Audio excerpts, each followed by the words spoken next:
அனைவருக்கும் சிறந்த நல் வணக்கங்கள். மீண்டும் உங்களை இந்த நிகழ்ச்சியின் மூலம் சந்திப்பதில் மிகுந்த மகிழ்ச்சி கொள்கிறேன். ஆண்டவனுடைய அற்புத படைப்பு ஜோதிட சாஸ்திரம். ஒரு கிரகம் ஒரு நிமிடம் ஒரு இடத்தில் அந்த இடத்தில் உட்காருது அப்படின்னா என்ன நடக்கணுமோ அது கண்டிப்பாக நடக்கும். ஒரு கிரகம் ஒரு இடத்துல இருந்து என்ன காரியத்தை செய்யணுமோ அந்த காரியத்தை கண்டிப்பாக உறுதியாக செய்யும் என்பதை உறுதியான உத்தரவாதத்தோடு முதல்ல தெரிவித்துக்கிறேன். என்னங்க நீங்கள் சொல்கிறது நல்லா தான் சொல்கிறீங்க, ஆனால் எதுவுமே நடக்கலைங்க. எங்களுக்கு எங்கெங்கேயோ ஜாதகத்தை எத்தனையோ வருஷம் ஜாதகத்தை தூக்கி அலைஞ்சு திரிஞ்சு வேதனைப்பட்டு தான் உட்காந்துருக்கோம் அப்படின்னு சொல்லக்கூடிய உங்களுக்கு நான் என்ன சொல்ல போகிறேன் அப்படின்னா, எல்லோரும் நல்லா கவனிங்க. ஜோதிட சாஸ்திரம் என்பது பிரம்ம வேதத்தால் யஜுர் வேதத்தில் உருவாக்கப்பட்ட ஜோதிட சாஸ்திரம்.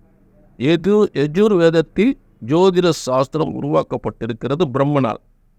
ஆக இறைவனால் உருவாக்கப்பட்ட ஜோதிடம் ஒருபோதும் தப்புவதில்லை, தவறுவதில்லை. ஒரு ஜோதிடத்தின் பலன் உங்களுக்கு சரியாக நடக்கலை, ஒரு ஜோசியர் சொன்ன பலன்கள் உங்களுக்கு சரியாக நடக்கலை அப்படின்னா உங்கள் ஜாதகம் தப்பாக இருக்கணும், இல்லாட்டி ஜோசியர் தப்பாக இருக்கணும். இதைத்தான் திரும்ப திரும்ப உங்களுக்கு சொல்லிக்கிறேன். ஆக உங்கள் வேதனைக்கு என்ன காரணம் அப்படின்னு உங்கள் ஜாதகத்தை பார்த்தா தெரிஞ்சு போயிடும். புரிஞ்சுக்கிட்டீங்களா? ஆக அப்படி எந்த பிரச்சனை உங்களுக்கு நடக்குன்னு அப்படி ஜாதகத்தை அப்படி கையில் தூக்கியாச்சுன்னா, அப்படி ஜாதகத்தை கையில் வாக்கணும், அப்படி கையில் எடுத்துட்டீங்கன்னா இங்கே சொன்னது நடக்கும், நடந்தே ஆகும், நடந்தே தீரும். எது இந்த காலத்திலும் நடக்கணும், நடந்தே ஆகணும் என்ற உறுதியான உத்தரவாதத்தின் நிகழ்ச்சிக்குள்ளே போவோம். இன்றைய மாசி மாச பலன் இன்னைக்கு என்ன பார்க்க போகிறோம்னா, மாசி மாச பலன்கள் சிம்ம ராசிக்கு பார்க்க போகிறோம். சரி, இப்போ சிம்ம ராசியினுடைய மாசி மாத கிரக அமைப்புகளை பார்ப்போம். முதல்ல பார்த்தீங்கன்னா, சிம்ம ராசிக்கு இரண்டாம் இடத்தில் கேது, அதே நேரம் உங்களுக்கு ஆறாம் இடத்தில் செவ்வாய் சுக்கிரன், 8ஆம் இடத்தில் சூரியன். நல்ல கவனிக்க, 6ஆம் இடத்தில் செவ்வாய் சுக்கிரன், 7ஆம் இடத்தில் சனி சூரியன் புதன். இது 7ஆம் இடத்தில் இருக்கக்கூடியது. அது 8ஆம் இடத்தில் ராகு, 9ஆம் இடத்தில் குரு. இதுதான் மாசி மாச கிரக அமைப்புகள் சிம்ம ராசிக்கு. முதல்ல சிம்ம ராசிக்கு 4-9க்குரியவர் என்ன செய்கிறாருன்னா, 6ஆம் இடத்தில் உங்களுக்கு உச்சம் பெறுகிறார். மகர ராசியில் 4-9க்குரியவர், அதாவது பார்த்தீங்கன்னா கேந்திராதிபதியும் பூர்வ புண்ணியஸ்தானாதிபதி, அதாவது கேந்திராதிபதி என்று சொல்லக்கூடியவரும் பாக்கியாதிபதி என்று சொல்லக்கூடியவரும், கேந்திராதிபதியும் பாக்கியாதிபதியும் சேர்ந்து உங்களுக்கு 6ஆம் இடத்தில் உச்சம் பெறுகின்ற நிலை. அப்போ உங்கள் தகப்பனார் ஏற்படுத்திய மிகப்பெரிய தொழில் நிறுவனத்தை, அந்த நிறுவனத்தை நீங்கள் மேற்பார்வை செய்யும் பொழுது அது மிகப்பெரிய ஒரு முன்னேற்றத்தை ஏற்படுத்தக்கூடிய நிலை ஏற்படும், தொழில் மாற்றத்தை ஏற்படுத்தக்கூடிய நிலை ஏற்படும். நிறைய தொழிலாளர்களை வச்சு வேலை வாங்கக்கூடிய சிம்மராசிக்காரர்கள் அவங்களுக்கெல்லாம் சிறந்த முன்னேற்றங்கள் ஏற்படும். இதுவரை நல்ல தொழிலாளர்கள் கிடைக்கலன்னு சொல்லக்கூடியவங்களுக்கு தான் நல்ல முன்னேற்றங்கள் ஏற்படும். ஆக தொழில் முன்னேற்றத்திற்கான ஒரு சிறந்த காலங்கள், வருமான முன்னேற்றத்திற்கான சிறந்த காலங்கள், கொடுக்கல் வாங்கல் சிறப்பு வரக்கூடிய ஒரு அருமையான காலங்கள். சிம்மராசிக்காரர்கள் கொடுக்கல் வாங்கல் பண்ணக்கூடிய காலங்கள் அது ரொம்பவும் அமோகமான முன்னேற்றத்தை ஏற்படுத்தும். 6ஆம் இடம் என்று பல வெற்றிகளை ஏற்படுத்தக்கூடிய ஒரு ஸ்தானம், தொழில் முன்னேற்றத்தை ஏற்படுத்தக்கூடிய ஒரு ஸ்தானம். அடுத்து 7ஆம் இடம், அதாவது பார்த்தீங்கன்னா 7ஆம் இட கண்டகச்சனி நடக்குது உங்களுக்கு. இந்த 7ஆம் இட கண்டகச்சனி நடக்கிறத பற்றி, ஏன்னா உங்களை குரு பார்வை என்பது மேசராசியிலிருந்து உங்கள் ராசி குரு பார்த்துக்கிட்டே இருக்கிறார். அப்போ இங்கேருந்து கும்பராசியிலிருந்து 7ஆம் இட சனி கண்டகச்சனி உங்கள் ராசியை பார்க்கும்போது அதனுடைய ஒரு மிக தோல்வியை தோல்வியை ஏற்படுத்தக்கூடிய அளவுக்கு மேசராசியில் இருக்கக்கூடிய குரு அந்த பார்வையை மட்டுப்படுத்தக்கூடிய நிலை ஏற்பட்டு வருகிறது. அதாவது சிம்மராசி 7ஆம் இட கண்டை சனி பார்த்துன்னு அங்கேருந்து குரு பார்த்துன்னு அந்த பார்வை, அதாவது சனியுடைய பார்வையினுடைய அந்த சக்தியை, அந்த மோசமான பலனை அது தடுத்துருது. பார்வை மட்டுப்படுத்தப்படும், சனியோட பார்வை மட்டுப்படுத்தப்படுகிறது. ஆக 7ஆம் இட சனி என்பதை சிம்ம ராசிக்கு வந்து பயப்பட வேண்டியது இல்லை.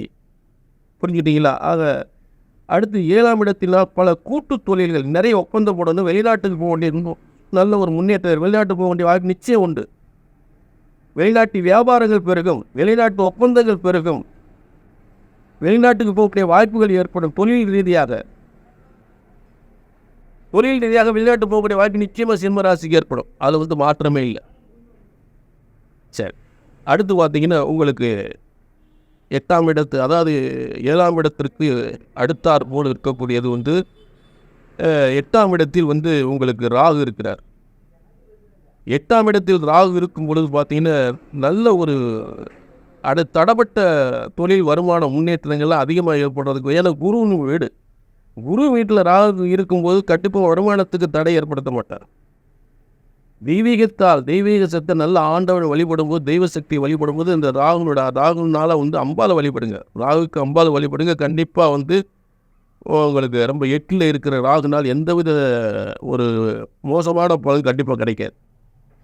அடுத்து உங்களுக்கு பாக்கியஸ்தானத்தில் வழக்கம் போல் குரு ரொம்ப சிறப்பாக இருக்கார். பாக்கியஸ்தானத்தில் குரு ரொம்ப அற்புதமாக உட்கார்ந்துருக்காரு. அதனால் குரு இந்த வருடம் உங்களுக்கு சிறப்பான பலன்களை உறுதியாக சிம்ம ராசியை பொறுத்தவரை அதில் வந்து மாற்றமே இல்லை. பாக்கியஸ்தானம் வருமானங்கள் முன்னேற்றங்கள், பதவி முன்னேற்றங்கள், தொழில் முன்னேற்றங்கள் அத்தனை ஏற்படக்கூடிய நிலையில் இருக்கு. சரி, இதுதான் வந்து மாசி மாதத்தினுடைய சிம்ம ராசியின் கிரக அமைப்புகளும் அதற்குரிய யோகங்களும் முத்தி வளர்த்தாங்க. இதிலிருந்து வந்து யோகங்கள் அதிகப்படக்கூடிய காலங்கள் 3 தேதிகள், அது மொத்தம் 4 தேதியில் இருக்க. செவ்வாய் மட்டும் ஒரு தேதியில் ரொம்ப வலிமையாகிறார். அவர் செவ்வாய் யாரு கிடையாது, உங்களுக்கு 4-9க்குரிய செவ்வாய் வந்து மிகவும் சிறந்த வலிமையோடு இடம் புரிகிறது, சொத்து முடிகிறது, தொழில் பெறுகிறது, வருமானம் பெறுகிறது, பதவி உயர்வது, இந்த ஒரு யோகத்தை தரக்கூடிய காலங்கள். நல்ல கவனிங்க. 17-2-2024 மாசி 5-17-2-2024 திருவோணம் 1ஆம் பாதத்தில் மேசராசியில் ஆட்சி பெறுகிறார். அதாவது அம்சத்தில் வந்து ராசியில் வந்து உச்சம் பெற்று அம்சத்தில் ஆட்சி பெறும் வெட்டிப்பு பலன்களாக கொடுக்கக்கூடிய நிலை. சரி, அடுத்து சுக்கிரன் 3 தேதிகள் உங்களுக்கு வலிமை. சுக்கிரன் யாரும் உங்கள் தொழில், அதாவது 3-10க்குரிய தொழில்காரர்கள், தொழில் வருமானம் முன்னேற்றம், பொன் பொருள் செல்வங்கள் அத்தனையும் அள்ளித்தரக்கூடிய மகாலட்சுமி யோகம் கொண்ட சுக்கிரன் வந்து 3 தேதிகளில் வலிமையாகிறார். முதல் தேதியை சொல்கிறேன், நல்லா புரிஞ்சுக்கங்க. 18-2-2024 வந்து மாசி 6ஆம் தேதி உத்திராடம் 4ஆம் பாதத்தில் உச்சம் பெறுகின்றார் மீனத்தில். எங்கெங்கெல்லாம் எதெல்லாம் தடைபட்டுச்சோ, எந்தெந்த காரியம்லாம் தடைபட்டுச்சோ அந்த காரியம் தடைபட்டு மிகப்பெரிய வெற்றியை தரக்கூடியதான் உத்திராடம் 4ஆம் பாதத்தில் சுக்கிரன் உச்சம் பெறுகின்ற நிலை. சரி, அடுத்த தேதி என்னன்னு கேட்டீங்கன்னா மாசி 11 திருவோணம் 2ஆம் பாதத்தில் உங்கள் 10ஆம் இடத்தில் தொழில் ஸ்தானத்தில் ரிஷபராசியில் சுக்கிரன் வலிமை பெறக்கூடிய அடுத்த தேதி. இதில் நீங்கள் புதுசாக ஒரு தொழில் தொடங்கி மிகப்பெரிய வெற்றி அடையலாம். அதாவது ஒரு நல்ல தேதியில் தொழில் தொடங்கினீங்கன்னா நல்ல கிடைக்க. மாசி 11 திருவோணம் 2ஆம் பாதம் தேதி வந்து 23-2-2024 அன்னைக்கு பௌர்ணமி. அன்னைக்கு தேதியில் யாராவது புதுசாக சிம்மராசிக்கார தொழில் தொடங்கினான்னா, அதாவது வம்சத்திற்கும் அந்த தொழில் பாதிக்காது. அப்படிப்பட்ட வம்ச வழியாக ஒரு சிறந்து விளங்கக்கூடிய ஒரு தொழில் ஸ்தாபனமாக உருவாகும். அதை நல்லா புரிஞ்சுச்சிங்க. அது பௌர்ணமி யோகம். 23-2-2024 பௌர்ணமி யோகத்தில் சுக்கிரன் வலிமை பெறுகிறார். அடுத்து மாசி 25 8-3-2024 தேதி, மாசி 25 8-3-2024 அன்று அவிட்டம் 3ஆம் பாதத்தில் துலா ராசியில் ஆட்சி பெறுகின்றார் சுக்கிரன். இந்த 3 தேதிகளில் உங்களுக்கு தொழில் ஸ்தானாதிபதி, அதாவது இந்த அவிட்டம் 3ஆம் பாதத்தில் இருக்கும் பொழுது 8-3-2024 சொல்லும்போது இந்த தேதியில் இடம் மாற்றம், தொழில் மாற்றம் பண்ணிக்கலாம்.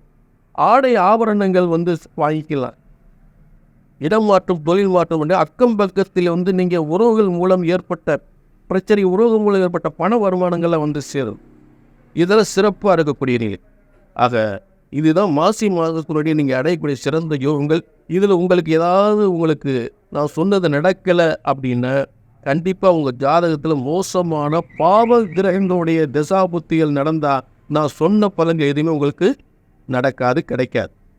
நீங்கள் கீழே என் நம்பர் ஓடுது, அந்த மாதிரி உங்களுக்கு பிரச்சனை இருந்தால் கீழே என் நம்பர் ஓடுது, அந்த நம்பரை நோட் பண்ணிவிட்டு முன்பதிவு அப்பாயின்மெண்ட் வாங்கிட்டு என்னை வந்து பாருங்கள். இல்லாட்டி ஜாதகத்தை வாட்ஸ்அப்பில் கூட அனுப்பலாம்.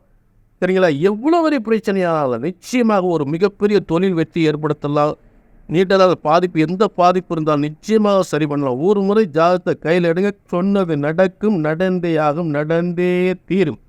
நடக்கவில்லை என்ற பேச்சுக்கே இடமே இல்லை. மீண்டும் ஒரு நல்ல விளக்கத்தோடு சந்திக்கிறேன். நன்றி, வணக்கம்.